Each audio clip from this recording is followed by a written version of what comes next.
Hello everyone. मेरा नाम विपिन दीक्षित है और आज मैं आपके समक्ष एक सुंदर सी छोटी कहानी लेकर प्रस्तुत हुआ हूँ। कहानी में हम यह जानेंगे कि अगर हम किसी काम को बिना विचार किए करते हैं तो उसमें हमारा ही अहित हो सकता है। तो कहानी इस प्रकार है। बहुत समय पहले की बात है। एक किसान अपने परिवार के साथ एक गांव में रहता था। किसान के परिवार में उसकी पत्नी और एक छोटा सा बच्चा था। किसान ने अपने घर पर एक छोटा सा नेवला भी पाल रखा था। किसान नेवले से अपने बच्चे की तरह ही प्यार करता था और उसका पूरा ख्याल रखता था। लेकिन किसान की पत्नी को वह नेवला फूटी आंख नहीं सुहाता था। उसे कई बार इस बात का डर भी लगता था कि कभी उनकी अनुपस्थिति में नेवला किसी प्रकार से उनके बच्चे का अहित ना कर दे। इस कारण से वह उससे छुटकारा पाना चाहती थी। एक बार की बात है, किसान घर पर नहीं था और किसान की पत्नी ने अपने बच्चे को सुलाकर उसे पलंग पर लिटा दिया। घर पर पानी नहीं था तो वह नदी पर पानी लेने के लिए चली गई।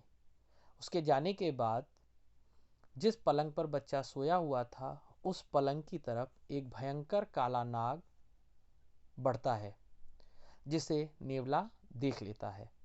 नेवला सांप के ऊपर आक्रमण कर देता है और भयंकर लड़ाई के बाद वह सांप को मार डालता है और उसके छोटे छोटे टुकड़े कर देता है।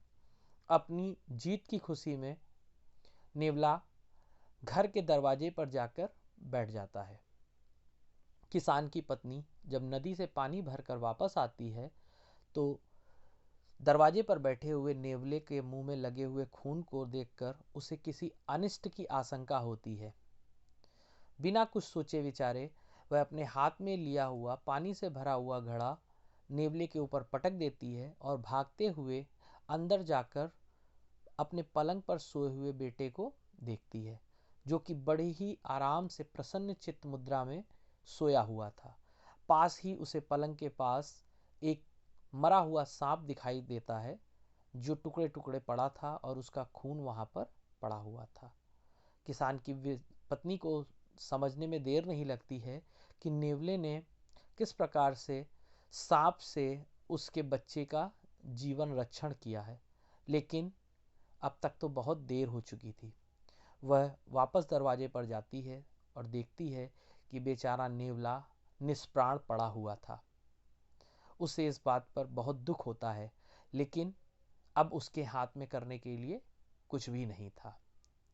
तो इस प्रकार से हम इस कहानी में देखते हैं कि किस तरह से बिना कोई विचार किए हुए किसान की पत्नी अपने हाथ में लिए हुए घड़े को नेवले के ऊपर पटक देती है। यदि उसने पहले अपने बच्चे को जाकर के देखा होता और ये जाना होता कि नेवले ने उसकी प्राणों की रक्षा की है तो शायद वह ऐसा नहीं करती है। तो इस कहानी से हमें यह शिक्षा मिलती है कि किसी भी कार्य को करने से पहले हमें अच्छे प्रकार से उससे होने वाले अच्छाई, बुराई, फायदे और नुकसान के विषय में विचार कर लेना चाहिए। उसके बाद ही हमें उस कार्य को करना चाहिए। अगर आपको ये कहानी अच्छी लगी तो आप इसे अपने मित्रों, रिश्तेदारों और बाकी जानने वालों के साथ ज़्यादा से ज़्यादा शेयर कीजिए। अगर आपका कोई विचार है कहानी के संबंध में तो उसे कमेंट करके मेरे साथ शेयर कीजिए। धन्यवाद।